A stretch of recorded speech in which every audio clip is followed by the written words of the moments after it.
El tema, vamos a hablar un poquitito, y te lo contábamos en el arranque del programa, por supuesto, del tema Cuba, ¿no es cierto? La gran preocupación, nuevamente manifestaciones en contra del régimen allí. La última vez que fue un movimiento muy importante con estas características, o tal vez con otras, pero porque era otro momento de la isla, con Fidel Castro fue en 1994. Allá hubo una revuelta muy grande en aquella oportunidad. Por eso queremos saber a ver de qué se trata todo esto, qué es lo que está pasando verdaderamente. Y estamos en comunicación con Mariano Causino, que es ex embajador en Israel y Costa Rica. Causino, ¿cómo le va? Buenas tardes. ¿Qué tal? ¿Cómo están ustedes? Un gusto en saludarlos. Igualmente. Bueno, a ver, podemos hacer una semblanza de lo que a su entender está pasando en la isla hoy por hoy. Bueno, lo que ha tenido lugar en los últimos días es un recrudecimiento de las protestas de la población contra el gobierno cubano y tienen una magnitud muy importante, probablemente la mayor en los últimos 30 años, y tienen lugar en momentos en que el gobierno cubano está enfrentando un desafío que es el vinculado con la desaparición ya primero de Fidel Castro y después de Raúl Castro, que si bien todavía vive, se ha retirado de la jefatura política del gobierno en el día a día. Y esa situación ha coincidido con la aparición de una pandemia que, como ustedes saben, ha dificultado enormemente el turismo en un país como Cuba, que es una de las fuentes principales de ingresos del gobierno y de la población. Eso ha hecho que el malestar se haya incrementado y que a través del surgimiento, no del surgimiento, pero de la utilización de las redes sociales se han recrudecido estas protestas en forma simultánea, a partir de las cuales el gobierno ha reprimido violentamente, como suele hacer la tiranía castrista, y frente a lo cual la comunidad internacional en muchísimos casos ha condenado ese accionar, y que en el caso del gobierno argentino no se ha pronunciado. Es más, el presidente ha dicho que no sabe lo que ocurre en Cuba. Sí, el presidente argentino. Ahora, ¿esto es producto de qué? ¿De los jóvenes que se han lanzado a las calles y eso empujó a los mayores, a los adultos, o es una conjunción? Bueno, obviamente que hay un reclamo de libertad, como siempre lo ha habido. Lo que pasa es que el gobierno cubano ha reprimido una y cada una de las expresiones de intentos de apertura que han tenido las diferentes manifestaciones. Esta es la más importante en 30 o 35 años, y la posibilidad de que continúen obviamente existe, y veremos en el tiempo si tiene perspectiva de tener algún grado de desarrollo, ¿no? Lo que pasa es que hay veces que se dice, bueno, podría haber una guerra civil. Bueno, difícilmente que haya una guerra civil porque la población civil no está armada, no tiene ningún tipo de posibilidad de luchar contra un gobierno, contra un régimen dictatorial de 62 años que está dispuesto a todo con tal de permanecer en el poder, porque los gobiernos totalitarios tienen esas características, y los gobiernos comunistas siguen esa lógica de no poder abandonar nunca el poder. Pero lo que verdaderamente creo que es cuestionable es que un gobierno como el gobierno argentino, que es un gobierno democrático en un país con la historia que tiene nuestro país en materia de reclamos, de lucha por los derechos humanos, con la historia traumática, terriblemente traumática que hemos tenido, quede comprometido en esta realidad, ¿verdad? Creo que es inaceptable. Y ahora, sin duda, el reclamo tiene que ver con la libertad, pero también se escuchaban testimonios ayer que contaban la actualidad de la gente, ¿no?, que vive allí en la isla y que tiene que ver con el hambre que están pasando, la poca posibilidad que tienen de acceder a alimentos. 8 horas de cola en un supermercado donde solamente consigue tal vez agua y aceite, ni hablar de lo que tiene que ver con carne o con alimentos que además se les dificulta comprar porque no tienen dinero. Bueno, efectivamente, porque lo que sucede es que el régimen cubano, a través de la aplicación de un sistema económico socialista, extremista, comunista, obviamente ha fracasado en su propuesta económica durante 60 años. Lo que pasa es que sobrevivió porque durante los primeros 30 años desde la revolución fue asistido económicamente por la Unión Soviética. Y después, a partir del año 2000, con la llegada de Chávez al poder en Venezuela fue asistido por el gobierno venezolano, que prácticamente se transformó en una suerte de colonia cubana.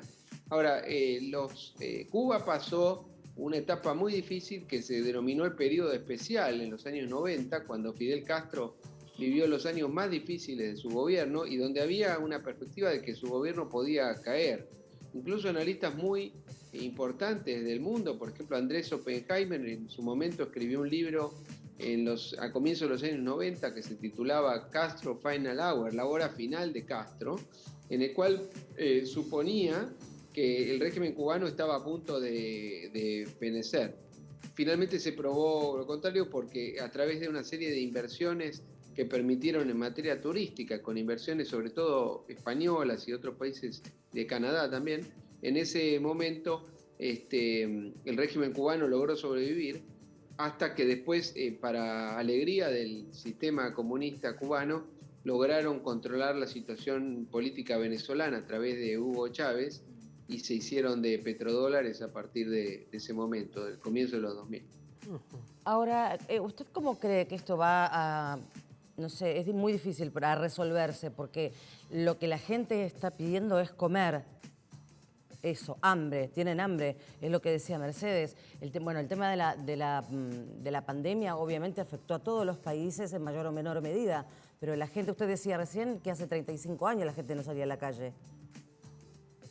Bueno, porque lo que está ocurriendo en este momento es una faltante de alimentos y faltante de medicamentos. Claro. Por otra parte, ha quedado bastante claro que la presunta vanguardia cubana en materia de salud esconde una cantidad de mentiras muy importantes, porque la revolución cubana ha logrado un sistema extendido de atención primaria que ha sido positivo en los primeros años, pero en cuanto a atención y complejidad y a insumos médicos es muy deficitaria. Es una gran mentira lo que se ha dicho en materia de propaganda de las supuestas virtudes del régimen cubano en materia de salud. Claro, siempre se decía que estaban los mejores médicos, los mejores hospitales o las mejores clínicas. Bueno, eso es una gran fantasía, ¿no? Es una falacia, como usted imagine que un gobierno cerrado, absolutamente totalitario, ha presentado una propaganda al mundo que no tiene nada que ver con la realidad. Incluso han ocultado cosas aún peores. Por ejemplo, en materia de los médicos cubanos, prácticamente han sido sometidos camadas y generaciones de profesionales de la salud cubanos han sido sometidos a una suerte de esclavismo, porque se los obliga a trabajar de pronto para gobiernos extranjeros como el venezolano y otros, o en África, en las aventuras que tuvo Cuba en África, a cambio de que los otros países les paguen al Estado y ellos después le pagan una porción infinitamente menor a las propias personas. Entonces, esto ha sido denunciado por organizaciones de derechos humanos como una suerte de tráfico de esclavos del siglo XXI, ¿no? Donde el sistema comunista cree que que el cerebro de las personas no les pertenece a ellos, sino al Estado porque el Estado los formó. Bueno, estamos hablando de un sistema de pensamiento que no tiene nada que ver con la libertad, nada que ver con los derechos humanos, sino todo lo contrario. Y por eso creo que es tan grave y tan cuestionable que el gobierno argentino, el gobierno nacional, no haya dicho nada y lo poco que dijo es que no sabe qué es lo que pasa.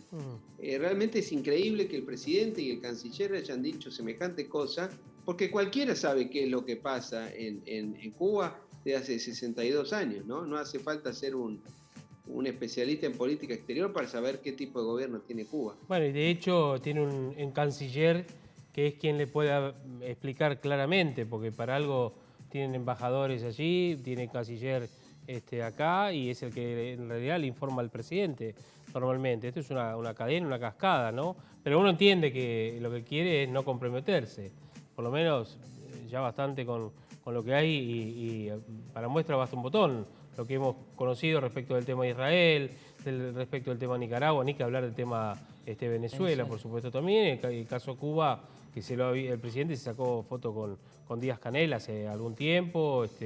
Bueno, Bisotti y Cecilia, la segunda de Bisotti, ¿no es cierto? También, Nicolini. Estuvieron allí, se reunieron, estuvieron sentadas con el presidente, con la bandera cubana detrás, foto con, no sé, con Che Guevara, creo que de fondo, inclusive también.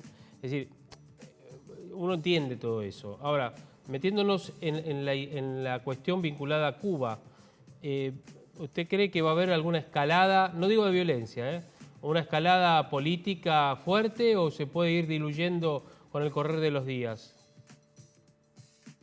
Mire, yo creo que es una situación difícil de prever, naturalmente, pero si nos guiamos por lo que ha ocurrido en la historia reciente de Cuba, hay que ser precavido en cuanto a las perspectivas de apertura, porque el régimen cubano se va a intentar mantenerse en el poder por todos los medios a su alcance. Lamentablemente, yo tiendo a suponer que van a seguir reprimiendo a la población y que van a recurrir a medidas más drásticas para conservar el poder. Ojalá me equivoque, ¿no? Y que usted me pueda decir el día de mañana, usted estaba equivocado e hicieron algún tipo de apertura, pero tengo muchas dudas de que así sea, porque las dictaduras totalitarias tienen una vocación de permanencia en el tiempo. Y los sistemas comunistas a lo largo de la historia no han dudado en reprimir. Usted piense lo que hicieron. Sí. Nos vamos muy atrás, pero lo que ocurrió en Hungría en 1956, lo que ocurrió en la primavera de Praga en el 68, lo que ocurrió en la plaza de Tiananmen. Entonces, los únicos gobiernos comunistas que cayeron fueron en 1989 en Europa Central y Oriental y después con la propia caída de la Unión Soviética. Pero eso motivó que los gobiernos comunistas que subsistieron vieron precisamente con muy malos ojos lo que había hecho el liderazgo de Gorbachov, por ejemplo, en la segunda mitad de los años 80, porque había permitido la caída del imperio soviético y del sistema comunista. Entonces, yo estoy seguro que lamentablemente van a seguir reprimiendo. Reitero que ojalá me equivoque, ¿no? Por el bien del pueblo cubano. Uno se acuerda. Que está reclamando nada más ni nada menos que su libertad. No, y además comida y medicamentos. Claro, exactamente. Ustedes piensen que en 1990, hace 30 años, en las Américas persistía una sola dictadura, una sola, que era la dictadura cubana. Pero con el correr, porque todos los demás países felizmente se habían democratizado, incluso, por ejemplo, la Argentina se democratizó en 1983, recuperó la democracia, el Uruguay y el Brasil en el 85, Paraguay unos años después, y todos los países del hemisferio eran democracias hacia 1990, con la única excepción de Cuba, y parecía que Cuba podía llegar a caer. Y bueno, fíjese que pasaron los años, llegó a haber 5 o 6 países en manos de dictaduras en los años 2010 aproximadamente, y hoy persisten al menos 3 que son dictaduras, como son Cuba, obviamente, Venezuela y Nicaragua, por decirlo, y hay otros que tienen riesgo democrático. Entonces, esto es un tema que hay que tener presente siempre. La democracia no está garantizada nunca, plenamente, y hay que luchar por ella, hay que cuestionar cuando no se respetan los derechos humanos y cuando un pueblo que está directamente hambreado como consecuencia de estas políticas de este régimen. Totalmente. Causino, gracias por esta charla, gracias por atendernos. No, gracias a ustedes, un gusto, hasta siempre. Hasta luego, gracias. Mariano Causino, ex embajador en Israel, entre otros lugares también, y veíamos... Gracias a ustedes. Hasta luego. Hasta luego. Bueno, la crisis política y social en Cuba, lo que mencionamos nosotros en el GRAF, y obviamente una expectativa muy grande porque todavía siguen, si ustedes se meten en Twitter, hay algunas fotos, videos de la jornada de hoy inclusive también, algunos familiares que están fuera de Cuba que están informando lo que les cuentan sus propios familiares y demás. Lo poco que pueden contar porque les cortaron todas las comunicaciones también. Internet. ¿No es cierto? Creo que lo habían restablecido en las últimas horas, pero no sé si... si alcanza. Exactamente, tal cual, vos lo dijiste. Pausa, ya volvemos.